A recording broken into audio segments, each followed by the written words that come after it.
ഇന്ന് നമ്മൾ ഒരു പ്രത്യേക വീഡിയോയുമായിട്ടാണ് വന്നിരിക്കുന്നത്. ഇന്നത്തെ ഒരു വീഡിയോ എന്ന് പറയുന്നത് ഞങ്ങളുടെ മാരേജ് ജേർണി തുടങ്ങിയിട്ട് 15 വർഷമായിട്ടുണ്ട്. അപ്പോൾ 15 years ഓഫ് ടുഗെദർനെസ് ഓഫ് ജേർണിയാണ് ഇന്നത്തെ വീഡിയോയുടെ പ്രത്യേകത. അപ്പം ഇത് മറക്കാതെ എല്ലാവരും കാണുക, അതുപോലെ ലൈക്ക് ചെയ്യുക, ഷെയർ ചെയ്യുക, സബ്സ്ക്രൈബ് ചെയ്യുക. അപ്പോൾ നിങ്ങളുടെ എല്ലാവരുടെയും ബ്ലെസ്സിങ്സ് ഞങ്ങളോടൊപ്പം കാണണം. അപ്പോൾ ഈ ഒരു വീഡിയോ തീർച്ചയായിട്ടും കണ്ടതിന് ശേഷം നിങ്ങളുടെ പ്രാർത്ഥനയും ബ്ലെസ്സിങ്സ് എല്ലാം ഞങ്ങളുടെ ഫാമിലിയോടൊപ്പം കാണുമെന്ന് വിശ്വസിക്കുന്നു. അപ്പോൾ നമുക്ക് ഈ ഒരു വീഡിയോ എൻ്റെ എന്നുവെച്ചാൽ ഞാൻ എന്താണെന്നും എൻ്റെ ഒരു ഹിസ്റ്ററി, എൻ്റെ ഒരു ലൈഫ് എന്താണെന്നും അതുപോലെ തന്നെ ഞാൻ കല്യാണം കഴിച്ചതും അതുപോലെ എൻ്റെ ഹസ്ബൻഡിൻ്റെ വീട്ടിലെ കാര്യങ്ങളൊക്കെയാണ് ഇന്ന് വീഡിയോയിൽ നമ്മൾ ഷെയർ ചെയ്യുന്നത്. അപ്പം മറക്കാതെ കാണുക. അതുപോലെ തന്നെ നമുക്ക് നിങ്ങൾക്കും ഞങ്ങളുടെ ലൈഫ് എന്ന് പറയുമ്പം എല്ലാവർക്കും ഓരോ ജീവിതങ്ങൾ കാണുമ്പം എന്താണ് അവരുടെ ലൈഫിലൊരു പ്രത്യേകത, ആ ഫാമിലിയിൽ എന്താണ് ഒരു പ്രത്യേകത എന്നൊക്കെ നമ്മൾ പലപ്പോഴും ആലോചിക്കാറുണ്ടല്ലേ. അപ്പം ഇതുപോലെ എന്തെങ്കിലും ഒരു പ്രത്യേകത ഞങ്ങളുടെ ലൈഫിൽ നിന്ന് നിങ്ങൾക്ക് കിട്ടുവാണെങ്കിൽ അതും നിങ്ങൾക്ക് എല്ലാവർക്കും ഒരു യൂസ്ഫുൾ ആകുമെന്ന് വിചാരിക്കുന്നു. അപ്പം തീർച്ചയായിട്ടും വീഡിയോ നിങ്ങൾ കാണുക. അപ്പം എൻ്റെ പേര് ജിനു. നിങ്ങൾക്ക് എല്ലാവർക്കും അറിയാം, ജിനൂസ് ഫാഷൻ ചാനൽ ഞാൻ റൺ ചെയ്യുന്നത്. ഞങ്ങളുടെ ടീം, ഞങ്ങൾ ഫാമിലി ഒന്നിച്ചാണ് ഈ ഒരു ചാനൽ മുമ്പോട്ട് കൊണ്ടുപോകുന്നത്. അതുപോലെ തന്നെ നിങ്ങളുടെ സപ്പോർട്ടും നിങ്ങളുടെ അനുഗ്രഹവും എപ്പോഴും എൻ്റെ ഈ ചാനലിലുണ്ട്. അപ്പം എൻ്റെ പേര് ഞാൻ പറഞ്ഞു, എൻ്റെ പേര് ജിനു. അപ്പം ഞാൻ ജനിച്ചത് നാട്ടിലാണ്. എൻ്റെ ഡാഡി ആർമിയിൽ വർക്ക് ചെയ്തുകൊണ്ടിരുന്നു. അപ്പം ഡാഡിയുടെ ഒപ്പം ഞങ്ങൾ ഓൾമോസ്റ്റ് എല്ലാ നോർത്ത് ഏരിയയിലും ഞങ്ങൾ കറങ്ങിയിട്ടുണ്ട്. അപ്പം ലാസ്റ്റിൽ ഞങ്ങൾ നാട്ടിൽ സെറ്റിലായി ഞങ്ങളുടെ എഡ്യൂക്കേഷൻ നാട്ടിൽ നടന്നു. അതിനുശേഷം എൻ്റെ വീട്ടിൽ ഡാഡിയുടെ പേര് AC ജോർജ്. ഡാഡി മരിച്ചിട്ട് 4 വർഷമാവുകയാണ്.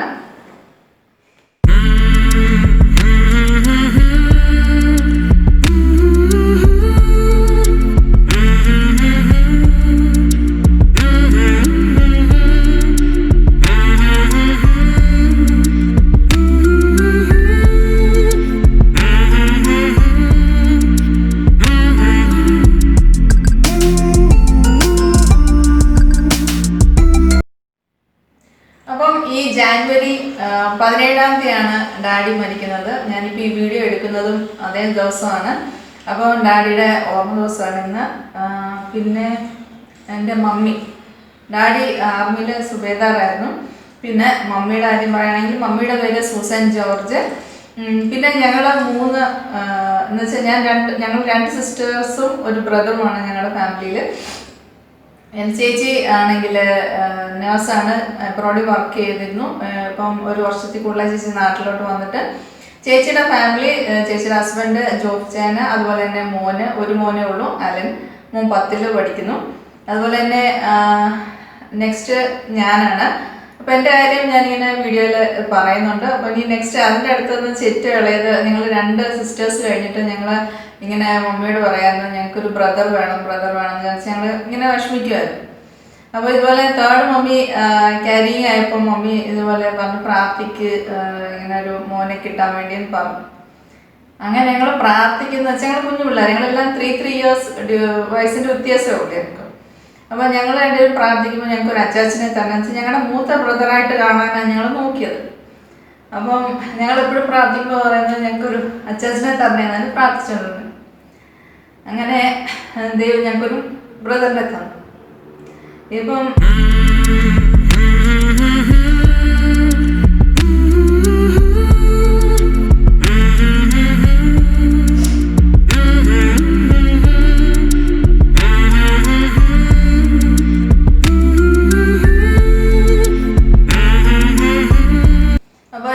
ബ്രദർ ജിജോ ബഹറിൽ വർക്ക് ചെയ്യുന്നു. അതുപോലെ തന്നെ എൻ്റെ ബ്രദറിൻ്റെ കല്യാണം കഴിഞ്ഞ് വൈഫിൻ്റെ പേര് ജിൻസി, അതുപോലെ മോൻ്റെ പേര് അലക്സി. പിന്നെ പറയുകയാണെങ്കിൽ എന്നെപ്പറ്റി ഞാൻ പറയാനായിട്ട് പോവാണ്.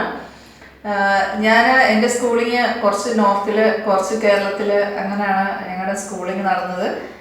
എൻ്റെ ചേച്ചിയുടെ ബ്രദർ വന്നു കഴിഞ്ഞപ്പോൾ ഫുൾ നാട്ടിലാണ് ഞങ്ങൾ സെറ്റിലായത്.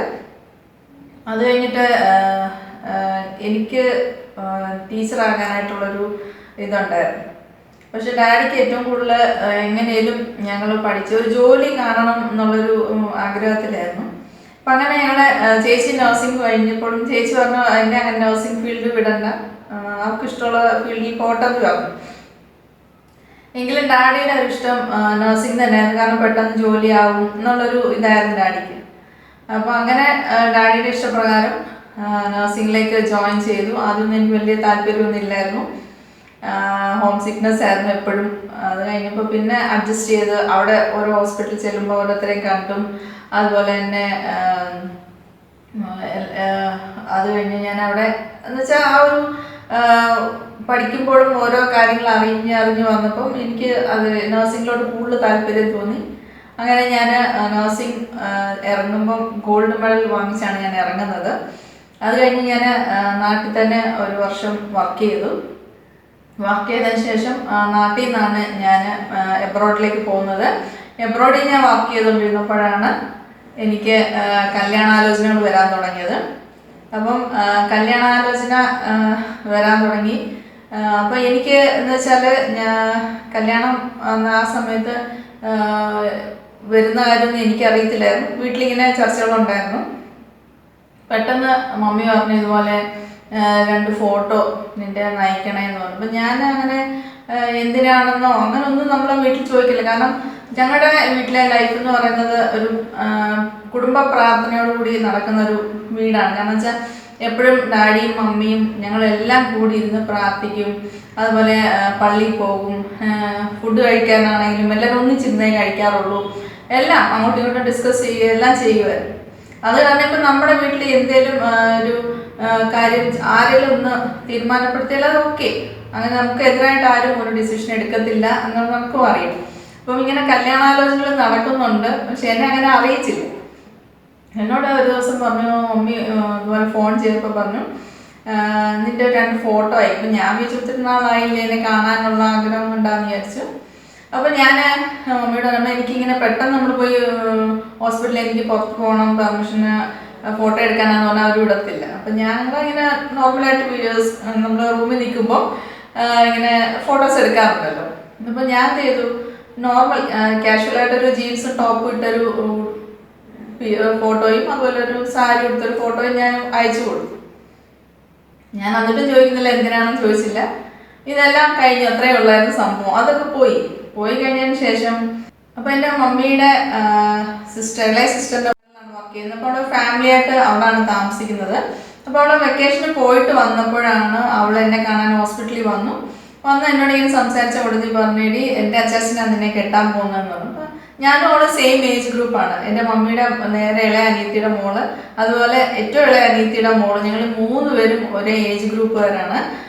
അപ്പം ഏറ്റവും ഇളയ അനിയത്തിയുടെ മോൾ. അപ്പോൾ അവൾ എന്നോട് പറഞ്ഞിട്ട് എൻ്റെ ബ്രദറാണ് നിന്നെ കേട്ടത്. അപ്പം ഞാൻ ചോദിച്ചു അതെങ്ങനെ അടി ആരാന്നൊക്കെ ഞാനിങ്ങനെ ചോദിച്ചു. അപ്പം അവളുടെ ബ്രദർ എന്ന് പറയുമ്പോൾ എൻ്റെ മമ്മിയുടെ സിസ്റ്റർ, ഏറ്റവും ഇളയ സിസ്റ്ററിനെ കെട്ടിയിരിക്കുന്നത് എൻ്റെ ഹസ്ബൻഡിൻ്റെ എന്ന് വെച്ചാൽ എൻ്റെ അമ്മായിമ്മയുടെ ബ്രദറാണ്. എന്ന് വെച്ചാൽ എൻ്റെ മമ്മിയുടെ സിസ്റ്റർ, ഏറ്റവും ഇളയ സിസ്റ്ററിനെ കെട്ടിയിരിക്കുന്നത് എൻ്റെ മദറിനോയുടെ ബ്രദർ. ബ്ലഡ് റിലേഷൻ ഒന്നുമില്ല. ഞങ്ങൾ ഇങ്ങനെ ഞാൻ കണ്ടിട്ടുമില്ല. സത്യം പറഞ്ഞാൽ ഞാൻ എപ്പോഴും എൻ്റെ അമ്മായിമ്മയുടെ കുടുംബത്തായിരുന്നു. കാരണം എൻ്റെ മമ്മിയുടെ അനിയത്തി അവിടെ കെട്ടിച്ചുകൊണ്ട് പോയത്.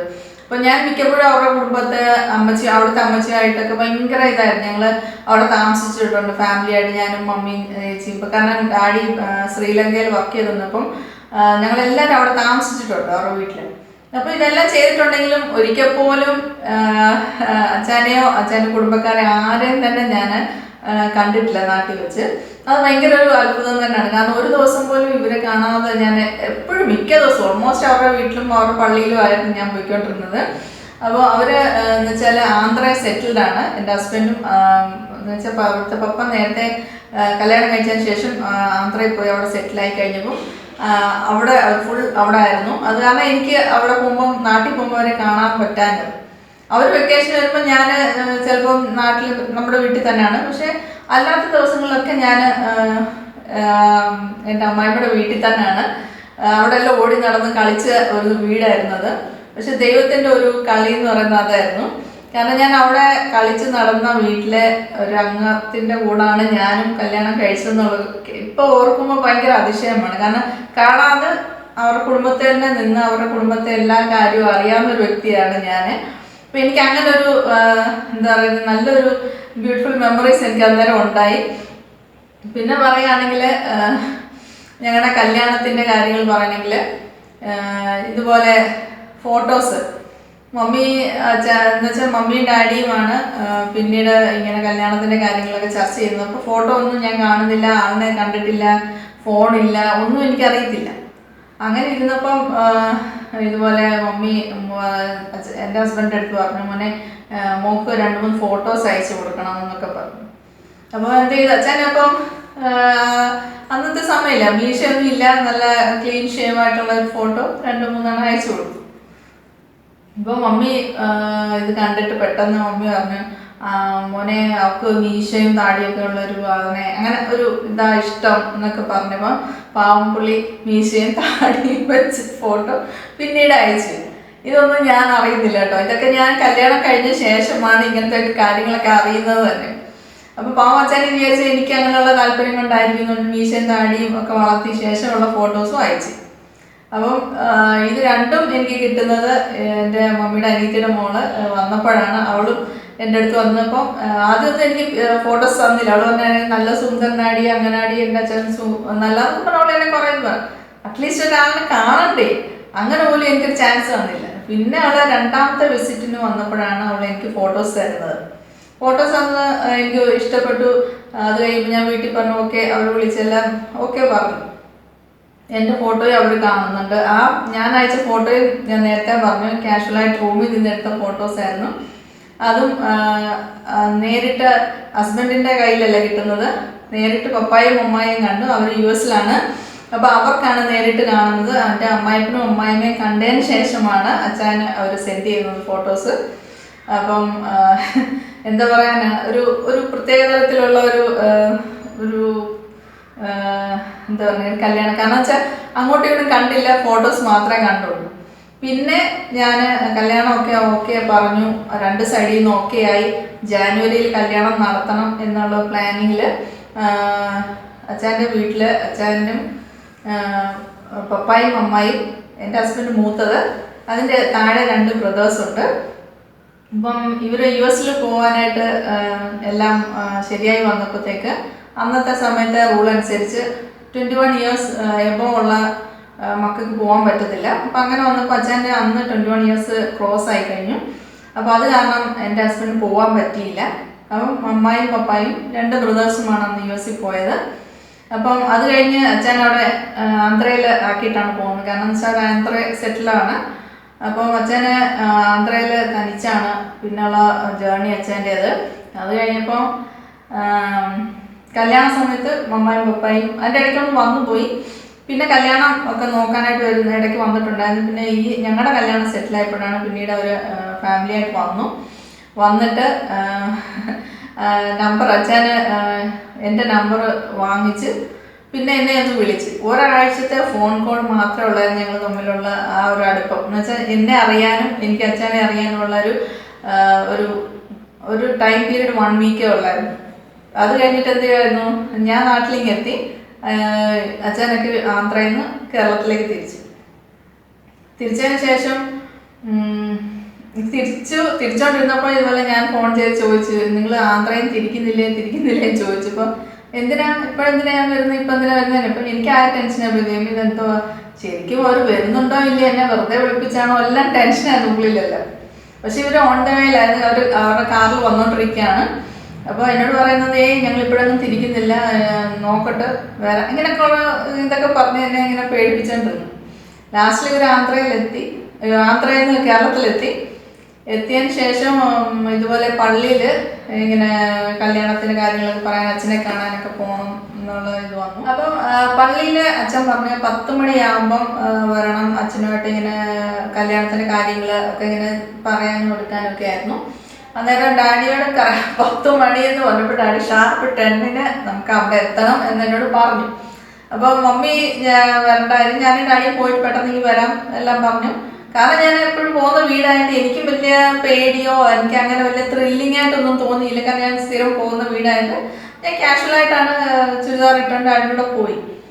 പക്ഷെ അവിടെ ചെന്നപ്പോൾ ഡാഡി ഇവര് ആന്ധ്രയിൽ നിന്ന് വന്നത് രാത്രി മൊത്തം ട്രാവൽ ചെയ്ത് വെളുപ്പിനെ 4 മണിക്കാണ് ഇവരെത്തുന്നത്. അപ്പൊ എത്തി ഇവര് റിലാക്സ് ആയിട്ട് പയ്യനെ ചായ കുടിയൊക്കെ കഴിഞ്ഞ് ഇങ്ങനെ ഇരിക്കുന്ന സമയമാണ്. ഡാഡി ഞാനിവിടെ അവിടെ വന്ന് ഇറങ്ങി. ഇപ്പോഴാണ് ഇവര് ഇപ്പം എൻ്റെ മമ്മിയുടെ അനിയത്തി അവിടെ അല്ലേ, അവരുടെ കുടുംബമാണത്. അപ്പം മമ്മിയുടെ അനിയത്തി വന്നിട്ട് അയ്യോ ദേ ജിനുവും അച്ഛൻ വന്നെന്ന് പറഞ്ഞിട്ട് ഇറങ്ങി വന്നു. അപ്പത്തേക്ക് ഇവര് ഭയങ്കര പരക്കവാച്ചിൽ. കാരണം എന്ന് വെച്ചാല് വന്ന് റിലാക്സ് ആയിക്കൊണ്ടിരിക്കുന്ന സമയം ഒരു പെണ്ണ് കെട്ടാൻ പോകുന്ന പെണ്ണ് കയറി വരുന്ന സമയം അതൊക്കെ കണ്ടപ്പോൾ ഇവർക്ക് ആകെ ടെൻഷൻ. ഇപ്പൊ അച്ഛൻ കുളിച്ചിട്ടില്ല. അച്ഛനെ കുളിക്കാനായിട്ട് ഒരു ടൗലും ഒക്കെ കെട്ടി നിൽക്കുന്നതാണ് കാണുന്നത്. അപ്പം സാധാരണ നാട്ടിലെ ചടങ്ങെന്ന് പറഞ്ഞാല് പെണ്ണ് കാണൽ ചടങ്ങാണ് നടക്കാറുള്ളത്. പക്ഷെ ഇവിടെ ഞങ്ങളുടെ നേരെ തിരിച്ചായിരുന്നു, ആണ് കാണൽ ചടങ്ങായിരുന്നു നടന്നത്. അത് നല്ല ചടങ്ങായിരുന്നു. കാരണം അച്ഛനെ ഞാൻ കാണുന്നത് ഒരു ടവൽ ഉടുത്തോണ്ടാണ് ഫസ്റ്റ് ടൈം ഞാൻ കാണുന്നത്. അന്നേരം പിന്നെ ഞാൻ നേരിട്ട് അതേപോലെ എനിക്കറിയാവുന്ന വീടായിട്ട് ഞാൻ കയറിപ്പോയി ആൻറ്റിയുടെ അടുത്ത് പോയി സംസാരിക്കുന്നു. അപ്പോൾ എൻ്റെ സൈഡിൽ അച്ഛനും മമ്മി നിൽപ്പുണ്ട്, എൻ്റെ അമ്മായിമ്മ നിൽപ്പുണ്ട്. പക്ഷെ എന്നാലും എനിക്ക് ഇവരെ കണ്ട് പരിചയം അങ്ങനെയൊന്നും ഇല്ലാത്തതുകൊണ്ട് ഞാൻ കാഷ്വലായിട്ട് പോയി ആൻറ്റിയോട് സംസാരിക്കുന്നു. ഭയങ്കര എന്ന് വെച്ചാൽ എൻ്റെ ഒരു സ്വന്തം വീട് പോലെയാണ് ഞാൻ അവിടെ നിന്നത്. അപ്പോൾ അച്ഛനും അമ്മായി വിളിക്കുന്നു, അതൊക്കെ എനിക്ക് കാണാം. ഒരു സൈഡിൽ നിന്ന് അമ്മ അമ്മ എന്ന് വിളിക്കുന്നുണ്ട്. ഇതൊക്കെ എനിക്ക് കാണുമ്പോൾ ഞാൻ അങ്ങനെ നേരിട്ട് കണ്ടില്ലല്ലോ, ചെറിയൊരു മിന്നായം പോലെ കണ്ടുള്ളൂ. അത് കഴിഞ്ഞപ്പം ആൻറ്റി മമ്മയുടെ മുന്നിൽ വെച്ച് ചോദിച്ചു ചെറുക്കനെ ഇഷ്ടപ്പെട്ടോ, ഇഷ്ടമാണോ കല്യാണം ചെയ്യാൻ, ഇതൊക്കെ എന്നോട് അങ്ങനെയാണ് എല്ലാം ചോദിക്കുന്നത്. അപ്പം എനിക്കെല്ലാം ഓക്കെ. കാരണം എനിക്ക് ആൻറ്റിയെ എനിക്ക് നന്നായിട്ട് അറിയാം, ആ കുടുംബം എനിക്ക് നന്നായിട്ട് അറിയാം. ഇവരെ മാത്രമേ ഉള്ളൂ ഞാൻ കാണാത്തത്. പക്ഷെ എല്ലാം എനിക്കറിയാം. ആൻറ്റി ഇങ്ങനെ ഷെയർ ചെയ്യാൻ ഇങ്ങനെ ആന്ധ്രയിലുണ്ടെന്നൊക്കെ ഷെയർ ചെയ്തിട്ടുണ്ടെങ്കിലും ഇവരെ കണ്ടില്ലെങ്കിലും എനിക്ക് കുറച്ചൊക്കെ കാര്യങ്ങൾ ഇവരെ പറ്റി അറിയാവുന്നതുകൊണ്ട് എനിക്ക് അങ്ങനെ വലിയ പേടിയോ അങ്ങനെയൊന്നും തോന്നിയില്ല. എനിക്കൊരു എന്താ ശരിക്കും നേരത്തെ അറിയാവുന്ന ഒരാളുടെ ഒരു ഫീലായിരുന്നു എനിക്ക് അന്നേരം അവിടെ ഉണ്ടായിരുന്നത്. അങ്ങനെ ഞങ്ങൾ എല്ലാവരും കൂടെ വണ്ടിയിൽ, ഇവർ വന്ന വണ്ടിയിൽ തന്നെ പള്ളിയിൽ പോന്നു. പള്ളിയിൽ പോയ സമയത്തായിരുന്നു അച്ഛൻ ഫ്രണ്ടിൽ ഇരിക്കുകയാണ് കാറിൻ്റെ, ഞാൻ ജസ്റ്റ് തൊട്ട് ബാക്കിലാണ് ഇരിക്കുന്നത്. ഇപ്പം ഞങ്ങൾ തമ്മിൽ നോക്കുന്ന വെച്ചാൽ അച്ഛൻ ആ സൈഡിലെ മിററിൽ കൂടെ ഇങ്ങനെ നോക്കും, കള്ളം നോക്കാം. അപ്പം ഞാനും ഒന്ന് നോക്കും പെട്ടെന്ന്. കാരണം എൻ്റെ സൈഡിൽ തന്നെ മമ്മ ഇരിപ്പുണ്ട്, അച്ഛൻ്റെ ബ്രദേഴ്സ് ഇരിപ്പുണ്ട്, പപ്പ ഉണ്ട്, എൻ്റെ ഡാഡി ഉണ്ട്, എല്ലാവരും ഉണ്ട്. പക്ഷെ ഞാൻ നോക്കും. എന്നാലും ഒരു ചെറിയൊരു കള്ളനോട്ടമൊക്കെ വിട്ട് അങ്ങനെ പള്ളിയിൽ ചെന്നു. പള്ളിയിൽ ചെന്നിട്ടും ഇങ്ങനെ സംസാരിക്കാനൊന്നും പറ്റിയില്ല. കാരണം എന്താ പറയുന്നത്, അങ്ങനെ ഒരു സിറ്റുവേഷൻ ആയിരുന്നു കേട്ടോ. കാരണം അങ്ങോട്ടും ഇങ്ങോട്ടും അറിയണമെന്നുമുണ്ട്. പിന്നെ കല്യാണ സമയമല്ലേ, ഇപ്പം അത്രയും ബോൾഡല്ല ചെന്ന് കയറി അങ്ങ് വിടുക എന്നൊക്കെ പറയാം. അങ്ങനെയൊന്നും എനിക്കും വലിയ ഇതില്ല. കാരണം അച്ഛനും ഒരു ഫസ്റ്റ് ഇതല്ലേ, കല്യാണത്തിൻ്റെ മുമ്പ് എന്ത് ചെയ്യണം, ഫോണിൽ കൂടെ അങ്ങനെ അച്ഛനും വലിയൊരു ഇതില്ലായിരുന്നു. കണ്ടപ്പോൾ ഒരു ഇത്, കാരണം ഇവരുടെ വീട്ടിൽ പെൺപിള്ളേരില്ല, മമ്മ മാത്രമേ ഉള്ളൂ പെണ്ണെന്ന് പറയും. ഇവരുടെ വീട്ടിൽ 3 ആൺപിള്ളേരാണ്. അപ്പോൾ അത് കാരണം ഇങ്ങനെ അപ്രോച്ച് ആകണം എന്നുള്ളൊക്കെ ഒരു ചെറിയൊരു ടെൻഷനും ഉണ്ടായിരുന്നു. അങ്ങനെയെല്ലാം പള്ളിയുടെ കാര്യങ്ങളെല്ലാം ഭംഗിയായിട്ട് കഴിഞ്ഞു. അത് കഴിഞ്ഞ് എൻഗേജ്മെൻറ്റും അതുപോലെ തന്നെ കല്യാണം എല്ലാം ഒരാഴ്ച ഗ്യാപ്പിലാണ് നടന്നത്. കാരണം മമ്മ പപ്പാക്കൊക്കെ തിരിച്ചു പോകണം, അനിയന്മാർ ജോലി ചെയ്യുന്നുണ്ടായിരുന്നു. അപ്പോൾ അവർക്കും തിരിച്ചു പോകേണ്ടിയായിരുന്നു. എനിക്കാണെങ്കിലും അവിടെ നമുക്ക് പറഞ്ഞ ടൈമിന് എനിക്കും പോകേണ്ട സമയമുണ്ടായിരുന്നു. അത് കാരണം കല്യാണം എല്ലാം സ്പീഡിൽ ഒരാഴ്ച, എൻഗേജ്മെൻറ്റ് കഴിഞ്ഞ് ഒരാഴ്ച ഗ്യാപ്പേ ഉള്ളായിരുന്നു. എൻഗേജ്മെൻറ്റ് കഴിഞ്ഞു, തുണിയെടുക്കൽ, സ്വർണ്ണത്തിന്, ഇതെല്ലാം ഇങ്ങനെ ആ ഒരു ദിവസങ്ങൾ അങ്ങനെ പോയി. കല്യാണ ദിവസം വന്നു. കല്യാണം എല്ലാം നല്ല ഭംഗിയായിട്ട് എല്ലാവരുടെയും ബ്ലെസ്സിങ്ങോടുകൂടെ കല്യാണം കഴിഞ്ഞു. അപ്പോൾ കല്യാണം ജാനുവരി 19 2006 ജാനുവരി 19 ഞങ്ങളുടെ വെഡിങ് ആനിവേഴ്സറി. അപ്പം അങ്ങനെ ഞങ്ങൾ രണ്ടുപേരുടെയും ഈ ഒരു സന്തോഷകരമായ ഒരു ജേർണി തുടങ്ങിയിട്ട് 15 വർഷമാകാണ്. അപ്പോൾ എല്ലാവരും ഇങ്ങനെ ചോദിക്കുന്നുണ്ട് നിങ്ങളുടെ ഈ ലൈഫ്, കാരണം ഞങ്ങൾ ഇങ്ങനെ ഓരോ മൂമെൻറ്റും ഞങ്ങൾ എൻജോയ് ചെയ്തിട്ടാണ്. കാരണം എന്ന് വെച്ചാൽ ഉള്ളത് ഒരു ലൈഫാണല്ലേ. അതിലിപ്പം നമ്മൾ ദേഷ്യപ്പെട്ടും പിണങ്ങിയിരുന്നും വഴക്കിട്ടും ഉണ്ട്, ലൈഫിൽ എല്ലാം നടക്കും. ഒരു ലൈഫ് നല്ല രീതിയിൽ പോകണമെങ്കിൽ വഴക്കും വേണം, ചില പിണക്കങ്ങളും എല്ലാം വേണം. എന്നാലേ ഒരു ജീവിതം എന്താണെന്നും അതിൻ്റെ ഒരു വാല്യൂ എന്താണെന്നും നമുക്ക് മനസ്സിലാക്കാനായിട്ട് സാധിക്കത്തുള്ളൂ. കല്യാണമൊക്കെ ഭംഗിയായിട്ട് കഴിഞ്ഞു. എന്നിട്ട് ഞങ്ങളുടെ വീട്ടിലായിരുന്നു. അത് കഴിഞ്ഞിട്ട് എന്നെ 3-4 ദിവസം കഴിഞ്ഞ് എന്നെ ചെറുക്കൻ്റെ വീട്ടിലോട്ട് കൊണ്ടുപോവാണ്. എന്ന് വെച്ചാൽ മമ്മയുടെ കുടുംബത്തേക്ക് കൊണ്ടുപോയി. അവിടെ ഞാൻ സ്ഥിരം പോകുന്ന വീടായിട്ട് എനിക്ക് വലിയ പേടിയില്ല. ഞാൻ ഹാപ്പിയായിട്ട് ചിരിച്ചാൽ പോകുമ്പോൾ മമ്മി പറയായിരുന്നു, സാധാരണ കല്യാണം കഴിഞ്ഞ് പോകുന്ന ചെറുക്കൻ്റെ വീട്ടിലോട്ട് പോകുമ്പോൾ പിള്ളേർ കരയും. എനിക്കൊരു കരച്ചിലും ഇല്ലായിരുന്നു. ഞാൻ സന്തോഷമായിട്ട് ഇറങ്ങി വന്നു.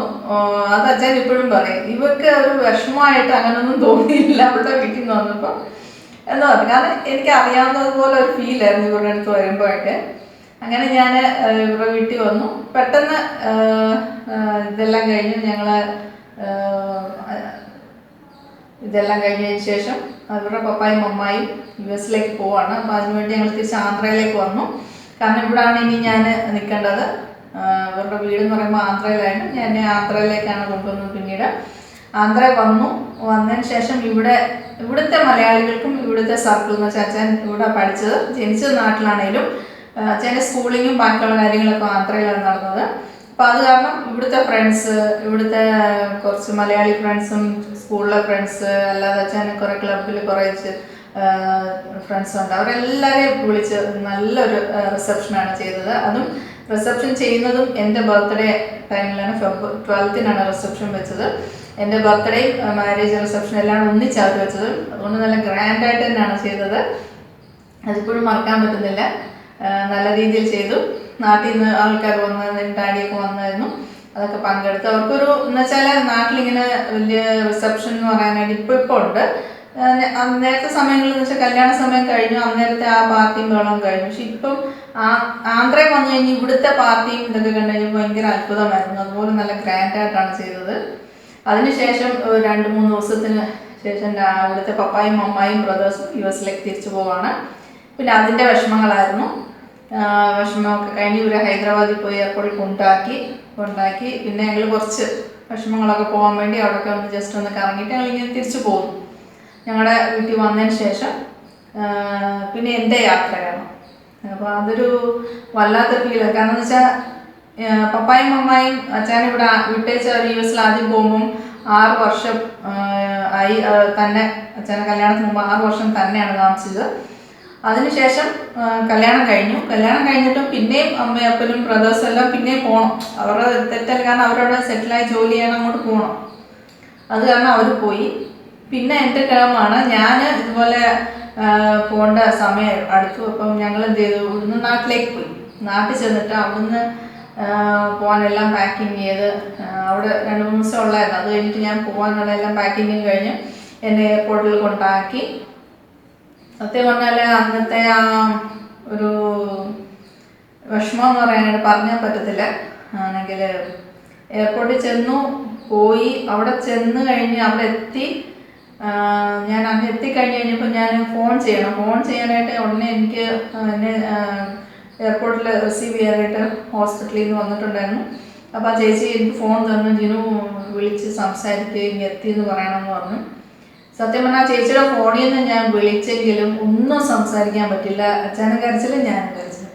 ഞങ്ങൾ രണ്ടുപേരും അങ്ങോട്ടും ഇങ്ങോട്ടും ഭയങ്കര കരച്ചിൽ. എന്ന് വെച്ചാൽ അത് പറഞ്ഞാൽ മനസ്സിലാക്കില്ല, അങ്ങനെ ഒരു ഫീലായിരുന്നു.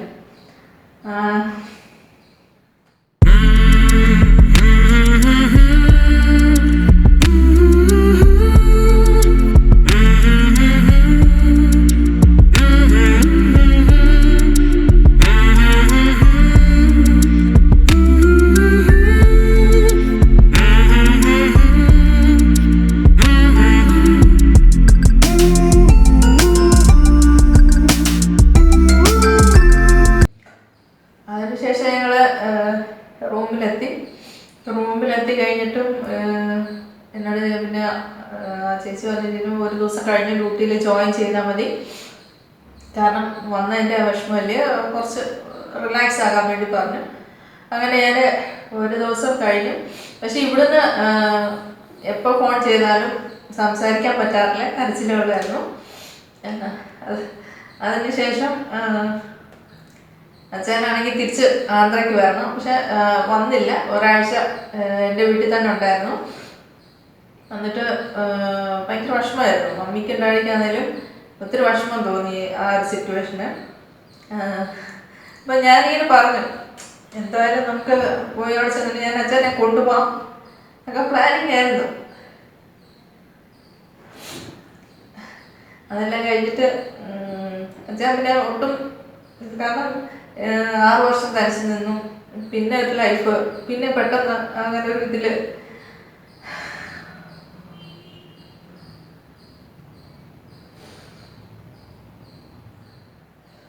അപ്പം പിന്നെ എന്നെ വിളിച്ച് ഒരു ദിവസം പറഞ്ഞു എനിക്കൊന്നും അറിയണ്ട, നീ ഇങ്ങ് പോരെ എന്ന് വിളിച്ചു പറഞ്ഞു. അപ്പം ഞാൻ പറഞ്ഞു എനിക്കങ്ങനെ പെട്ടെന്ന് പോരെന്ന് പറഞ്ഞാൽ വരാൻ പറ്റും, കാരണം നമ്മൾ ചെന്ന് കഴിഞ്ഞോണ്ടേ നമ്മുടെ പാസ്പോർട്ട് അവർ വാങ്ങിച്ചു വെക്കും.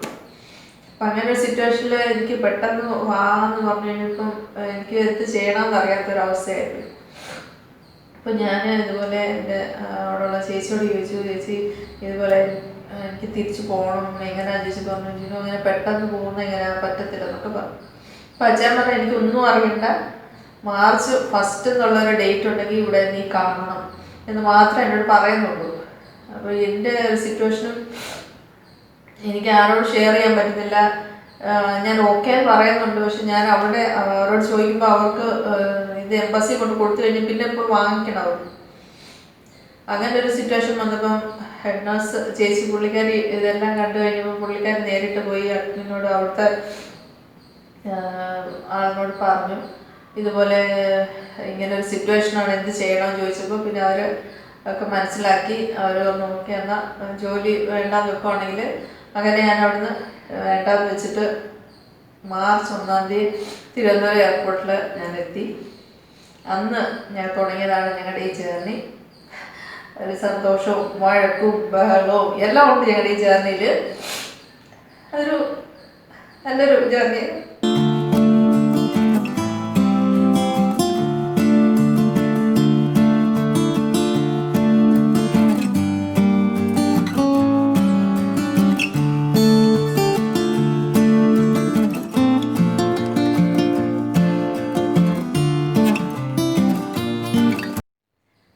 ജേർണി മാർച്ച് 1 സക്സസ് ആയിട്ട് തുടങ്ങുവാണ്. അപ്പം ഈ ജേർണി ഈ 15 വർഷം ഇത്രയും ഭംഗിയായിട്ട് നല്ല രീതിയിൽ പോകാൻ കാരണം BSc എന്നുള്ളൊരു ഡിഗ്രി അല്ല, BSc ഡിഗ്രി നമ്മളെപ്പോഴും പറയും. ആ BSc എന്താണെന്നുള്ളത് ഞാൻ എൻ്റെ ഹസ്ബൻഡ് എൻ്റെ അച്ഛനെ കുറച്ച് കാര്യങ്ങൾ ഷെയർ ചെയ്യുന്നുണ്ട്. അതിനുശേഷം ഞങ്ങൾ രണ്ടുപേരും കൂടെ ഇരുന്ന് ആ BSc എന്താണെന്നുള്ളത് പറയാം. ഈ BSc ഉണ്ടെങ്കിൽ ഏത് ഒരു ഫാമിലി ജീവിതം നല്ല സക്സസ് ആയിട്ട് മുമ്പോട്ട് പോകും. അപ്പോൾ ഈ BScയുടെ കാര്യം ഞാൻ ഹസ്ബൻഡ് ചർച്ച ചെയ്തിട്ടുണ്ട്. കാരണം എൻ്റെ ഹസ്ബൻഡ് എന്താണെന്നും ഹസ്ബൻഡിൻ്റെ നേരിട്ടുള്ള എക്സ്പീരിയൻസ്, പുള്ളിയുടെ എക്സ്പീരിയൻസ് പറഞ്ഞതിന് ശേഷം ഞങ്ങൾ രണ്ടുപേരും കൂടെ ഇരുന്ന് ഞങ്ങളുടെ ലൈഫിനെ പറ്റി പറയുന്നതാണ്. അപ്പോൾ എൻ്റെ ഹസ്ബൻഡിനെ കുറിച്ച് പറയുകയാണെങ്കിൽ എൻ്റെ ഹസ്ബൻഡ് സൈക്കോളജിസ്റ്റാണ്, അതുപോലെ തന്നെ കോർപ്പറേറ്റ് ട്രെയിനർ കൂടിയാണ്. അപ്പം നല്ല കോണ്ടാക്ട്സ് എന്ന് വെച്ചാൽ എല്ലാവരുമായിട്ട് നല്ലൊരു കോണ്ടാക്ട്സ് ഉള്ളൊരു വ്യക്തിയാണ്. സത്യം പറയുകയാണെങ്കിൽ ഞാൻ വ്യക്തിയെ പറ്റി പൊക്കി പറയാമെന്ന് വിചാരിക്കണ്ട. എല്ലാവരോടും നല്ലപോലെ പെരുമാറുന്നത്, അതുപോലെ എല്ലാവരുമായിട്ട് മിങ്കിൾ ചെയ്ത് പോകുന്ന ഒരു സ്വഭാവമുള്ളൊരു വ്യക്തി കൂടാണ്. അപ്പം നിങ്ങൾ വിചാരിക്കേണ്ട ബാക്കി ഇരിക്കുന്നത് മെമൻറ്റോസ് ഒക്കെ എനിക്ക് കിട്ടിയതാണെന്ന്. പക്ഷെ അല്ല, സത്യം പറഞ്ഞാൽ ഈ ഒരു മെമൻറ്റോസ് എനിക്ക് എൻ്റെ ലൈഫിൽ എപ്പോഴും കിട്ടിയിട്ടില്ല.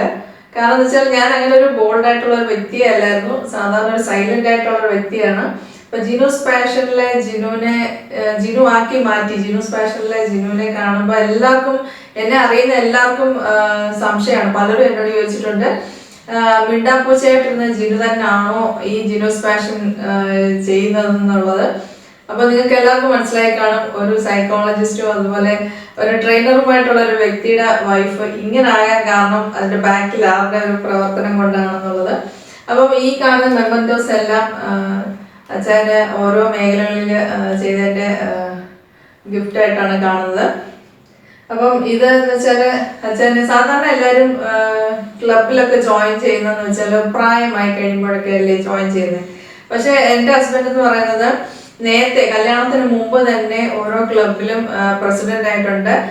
ലിയോ ക്ലബിൽ ചെറുപ്പം മുതൽ ലിയോ ക്ലബിൽ പ്രസിഡന്റ് ആയിരുന്നു. അത് കഴിഞ്ഞ് ലയൺസ് ക്ലബ്ബ്, അലയൻസ് ക്ലബ്ബ്, ഇങ്ങനെ പല ക്ലബുകളിലെയും പ്രസിഡന്റായിട്ട് ഇരുന്നിട്ട് ഇപ്പം ചേട്ടൻ വെച്ചാൽ ഇപ്പൊ ഈ കൗൺസിലിംഗും ഒക്കെ ആയിട്ട് കുറച്ച് ബിസിയിലാണ്.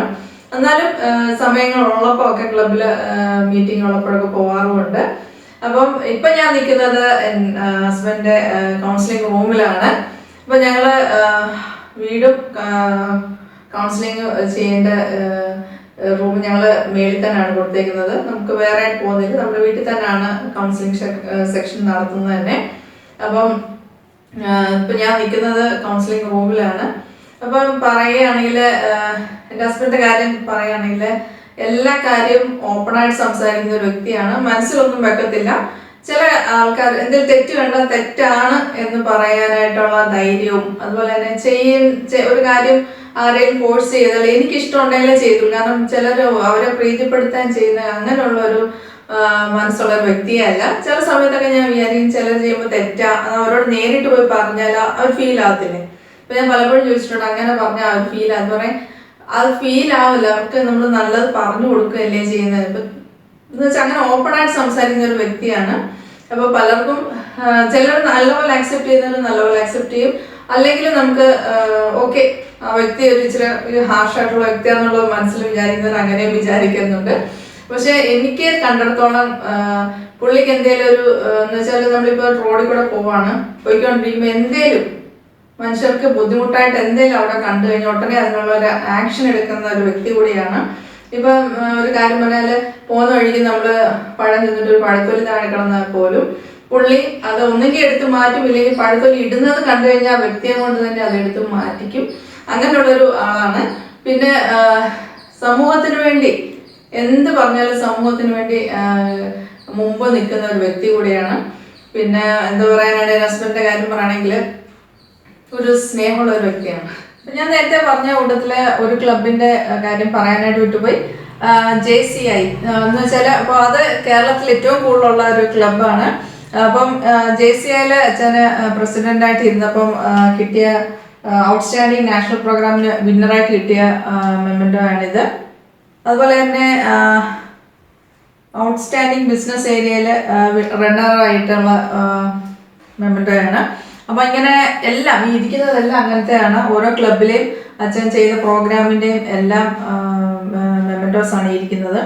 അപ്പം അച്ഛനെ പറ്റി പറയുകയാണെങ്കിൽ പുള്ളി പബ്ലിക് റിലേഷൻ PR നല്ലപോലെ റിലേഷൻ മെയിൻറ്റെയിൻ ചെയ്യുന്ന ഒരു വ്യക്തിയാണ്.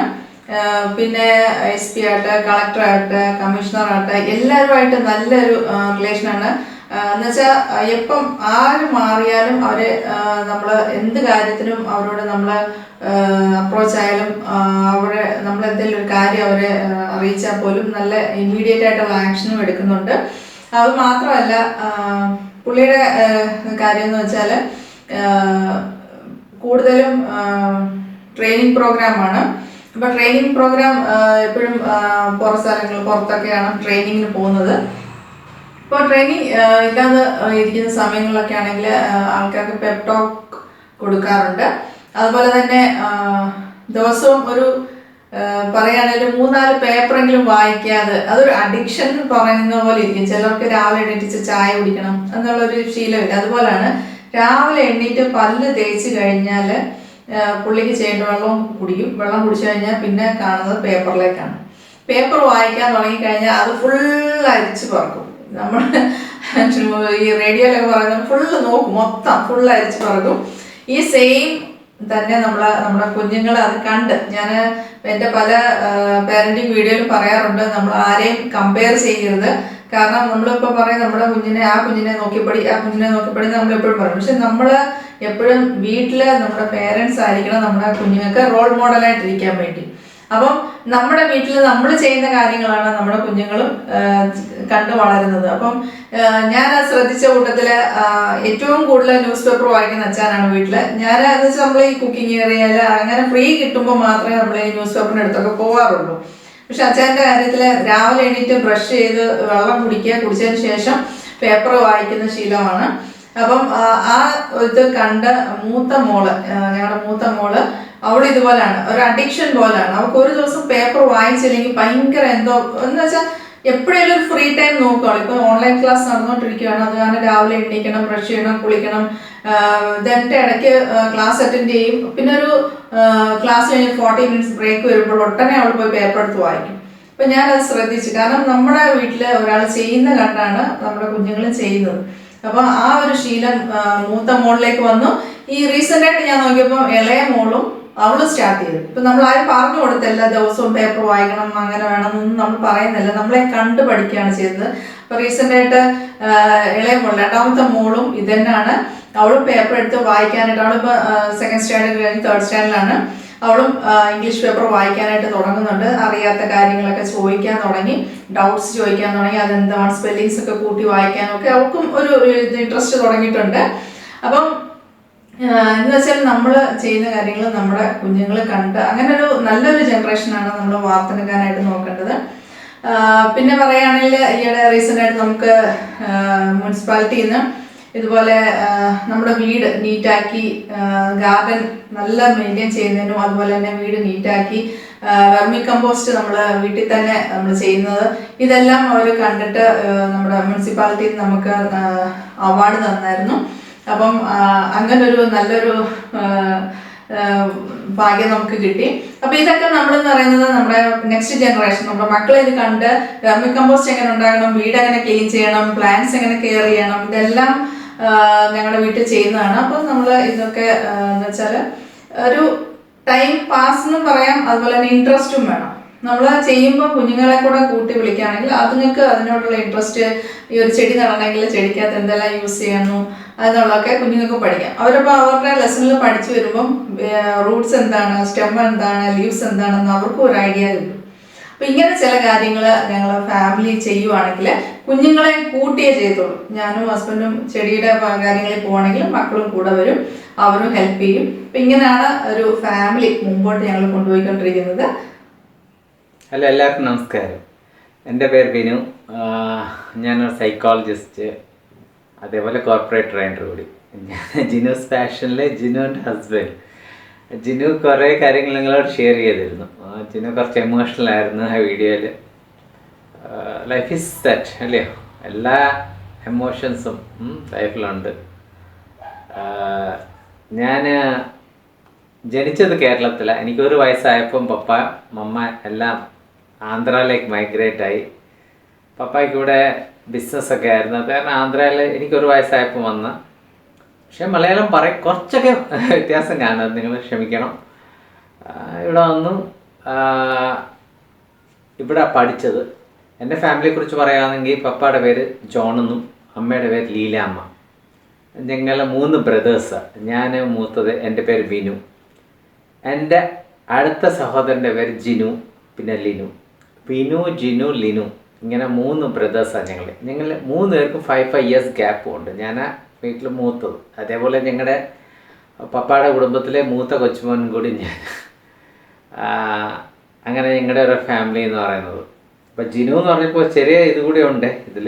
അത് ഞങ്ങളുടെ ഫാമിലിയിലെ ഫണ്ണെന്ന് പറയുന്നത്. എൻ്റെ ഭാര്യയുടെ പേരും ജിനു എന്നാണ്.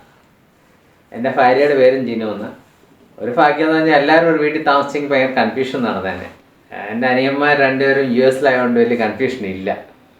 അത് കാരണം സെല്ലിൽ ഞാൻ സ്റ്റോർ ചെയ്തേക്കുന്നത് അനിയൻ്റെ പേര് ജിനു എന്നും സ്റ്റോർ ചെയ്തിട്ടുണ്ട്, ഭാര്യയുടെ പേര് ഹണി എന്നാണ് സ്റ്റോർ ചെയ്തേക്കുന്നത്. കാരണം ഡിഫറൻസ്, ഒരു മെസ്സേജ് ഒരാൾക്ക് വിടാതിരിക്കാൻ വേണ്ടി ഇങ്ങനെ ഹണി എന്നാണ് സ്റ്റോർ ചെയ്തേക്കുന്നത്. So that is something about my family. അപ്പോൾ 3 പേര്. പപ്പ ഭയങ്കര ചിട്ടയും അതുപോലെ സമയവും ക്ലീനിനെസ് ഉള്ള ഒരു ആൾ.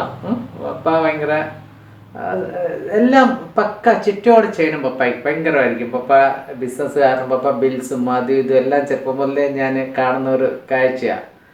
ഒരു ബാഗിനകത്തെല്ലാം സെക്യൂർഡായിട്ട് വെക്കുന്നതും കാശൊക്കെ എണ്ണി പക്കായിട്ട് തിട്ടപ്പെടുത്തി വെക്കുന്നത്, ഇതൊക്കെ ഞാൻ കണ്ട് വളർന്ന ഒരു സിറ്റുവേഷനാണ്. അതേപോലെ നീറ്റ്നെസ് എപ്പോഴും പപ്പ പറയുമായിരുന്നു. അതൊക്കെ നമ്മുടെ ജീവിതത്തിൽ നമ്മൾ എല്ലാം പാലിച്ചാലും കുറച്ചൊക്കെ അഡാപ്റ്റ് ചെയ്യാൻ പറ്റി. ഡിസിപ്ലിൻ ലൈഫായിരുന്നു. 3 ബ്രദേഴ്സും ആന്ധ്രയിലാണ് പഠിച്ചത്. ഞങ്ങൾ പഠിച്ചത് പോലും the top most school in the town ആയിരുന്നു ഞങ്ങൾ പഠിച്ചത്, 3 പേരും പഠിച്ചത്. അവിടെ അഡ്മിഷൻ കിട്ടാൻ പോലും ഭയങ്കര ടഫായിരുന്നു. എൻ്റെ പേരൻസിന് പെക്കായിരുന്നു ആക്ച്വലി. അവർക്ക് മെയിൻ ഇതെന്ന് പറഞ്ഞാൽ എഡ്യൂക്കേഷനായിരുന്നു അവരുടെ കോർ തീം ആക്ച്വലി ജീവിതത്തിൽ, എഡ്യൂക്കേഷൻ. അത് കാരണം ഞങ്ങൾ 3 പേരെ നല്ല ഇംഗ്ലീഷ് മീഡിയത്തിൽ വിട്ട് പഠിപ്പിച്ചു. അതിൻ്റെ ഇമ്പാക്റ്റ് ഇന്നുമുണ്ട്. അത് കഴിഞ്ഞ് ഞാൻ പല ഡിഗ്രി 3-4 ഡിഗ്രി എടുത്തു കഴിഞ്ഞ് പിന്നെ എക്സ്റ്റെൻഡഡ് എഡ്യൂക്കേഷനും ചെയ്തു. ഇന്ന് ഞാൻ ഒരു കോർപ്പറേറ്റ് ട്രെയിനർ കൂടിയാണ്. ഞാൻ ഓൾമോസ്റ്റ് ഇന്ത്യ മൊത്തം കറങ്ങി, കുറേ ക്ലയൻസ് ഉണ്ട്. ഞാൻ കോർപ്പറേറ്റ് ട്രെയിനിങ്സ് കൊടുക്കും, അതേപോലെ മോട്ടിവേഷണൽ ട്രെയിനർ കൂടി, ഫാമിലി കൗൺസിലർ. ഈ ഫാമിലി കൗൺസിലർ പറഞ്ഞപ്പോൾ നമ്മുടെ തീം എന്ന് പറഞ്ഞത് families should be United, families should be one. അത് നമ്മുടെ കോൺസെപ്റ്റ്. ഡിവോഴ്സ് എന്ന് പറയുന്നത് കേൾക്കുന്നത് എനിക്ക് ദേഷ്യമാണ് ആക്ച്വലി. സോ ഫാമിലി എന്ന് പറഞ്ഞാൽ it's a gelling of different people. So അത് എനിക്കൊരു കാര്യം കൂടിയുണ്ട്, practice what I preach. Actually ഞാൻ പറയുന്നത് അത് ചെയ്യാൻ പറ്റിയില്ലെങ്കിൽ ഞാൻ I not say about that. ഞാൻ ഇന്ന് നിങ്ങളുടെ മുമ്പിൽ ഇത്ര കോൺഫിഡൻ്റായിട്ട് പറയണമെങ്കിൽ എൻ്റെ ഫാമിലി അത്ര സ്ട്രോങ് ആണെന്ന് ഞാൻ ഗ്യാരണ്ടി തരാൻ പറ്റും. അതേപോലെ പിന്നെ എൻ്റെ ഫാമിലിയിലേക്ക് തിരിച്ചു വന്നു കഴിഞ്ഞാൽ എനിക്ക് US കാണണമെന്ന് ഭയങ്കര ഡ്രീമായിരുന്നു. US സെറ്റിൽ ആണെന്ന്, ഇതൊക്കെ ലൈഫിൽ ഓരോ ചേഞ്ചസ് മനുഷ്യനായിരുന്നു, ഭയങ്കര ആംബിഷനായിരുന്നു. കാരണം മമ്മിയുടെ ബ്രദർ US സെറ്റിൽ, അന്നേ പണ്ടത്തെ കാലത്തെ ആൻറ്റി നേഴ്സായിരുന്നു, പോയി കഴിഞ്ഞ് അങ്കിളും പോയി. അപ്പോൾ അവർ US നിന്ന് എൻ്റെ ചെറുപ്പകാലത്തിൽ വരാം ഫ്ലൈറ്റിൽ നിന്ന് വരുന്ന കാരണം ഒരു ഡ്രീം. ഇന്ന് ഫ്ലൈറ്റിൽ തന്നെ ബി ഫ്ലൈ, അന്നൊക്കെ ഒരു ഫ്ലൈറ്റിൽ നിന്ന് വരുക, നല്ല പെർഫ്യൂംസ് കൊണ്ടുവരിക, അവർ നല്ല ആ ഒരു ഇത്, you know that today we are getting all brands in India. So എൻ്റെ ഒരു ഡ്രീമായിരുന്നു, അങ്ങനെ ഒരു ആംബിഷൻ ഉണ്ടായിരുന്നു. അങ്കിൾ മമ്മായിക്ക് വേണ്ടി ഫയൽ ചെയ്തിരുന്നു, മമ്മിയുടെ ബ്രദർ US പോകാൻ. അന്ന് ഞാൻ 21 ഇയേഴ്സ് ഒന്നും ക്രോസ് ആയില്ല, കൊച്ചു പയ്യനായിരുന്നു. പക്ഷേ ഇറ്റ് ടുക്ക് 13 ഇയേഴ്സ് മൈഗ്രേഷൻ. വെറുതെ അവർ ഫയൽ ചെയ്ത് ഞങ്ങൾ പോകുന്നൊന്നും പ്രതീക്ഷിച്ചില്ല.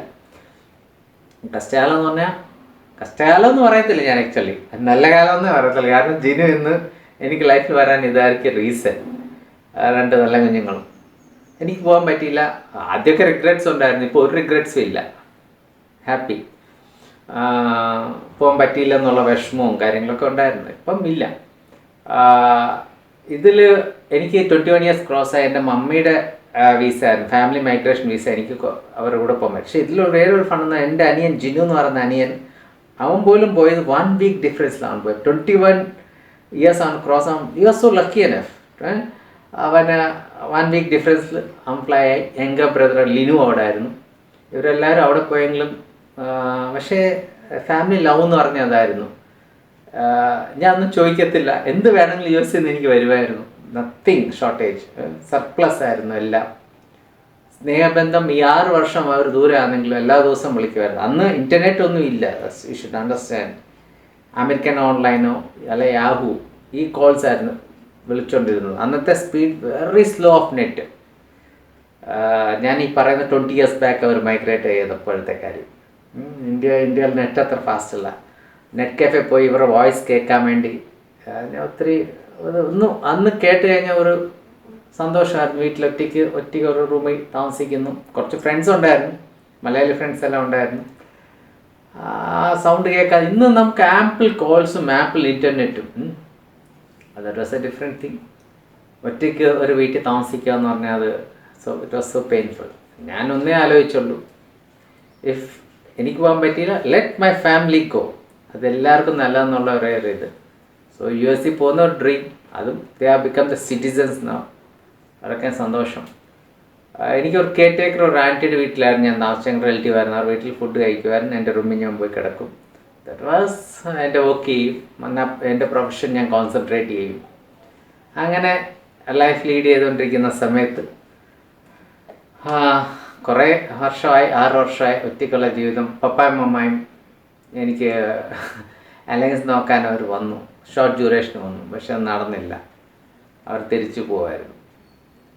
അത് കഴിഞ്ഞ് ഒരു സുപ്രഭാതത്തിൽ എൻ്റെ ആൻറ്റി ജിനു, ഈ സ്റ്റോറിയിൽ പറഞ്ഞു, ജിനു എൻ്റെ വൈഫ് ജിനു, ഇവിടെ 2 ജിനൂസ് ഉണ്ട്, എൻ്റെ ബ്രദർ ജിനു, എൻ്റെ വൈഫ് ജിനു.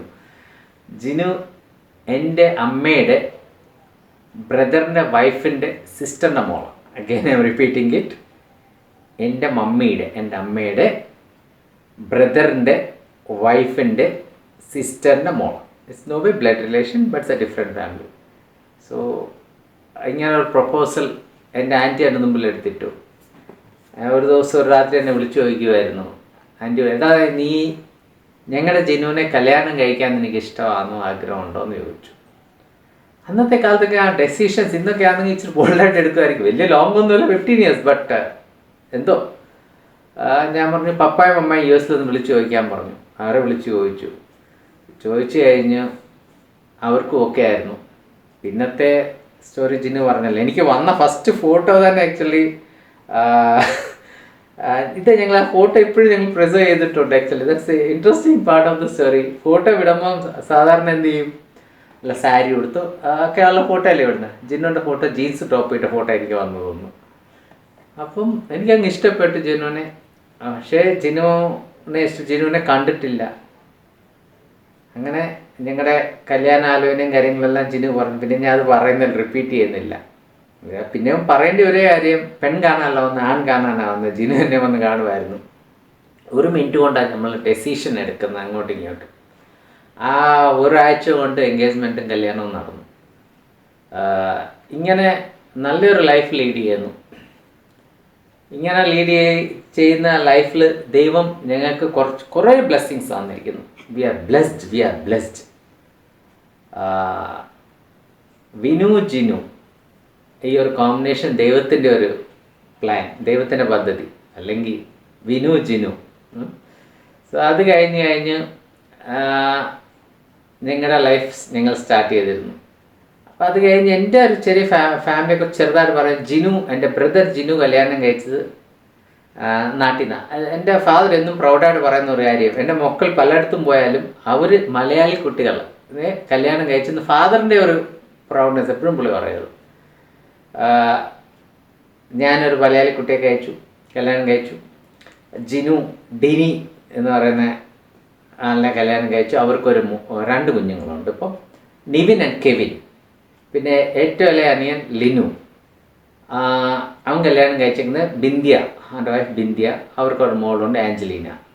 ഇങ്ങനെ ഞങ്ങളുടെ ഫാമിലിയുടെ ഇത്. ഇനി ബാക്കിയുള്ള കാര്യങ്ങൾ ജിന്നുവിൻ്റെ കൂടെ ഇരുന്ന് നമുക്ക് സംസാരിക്കാം.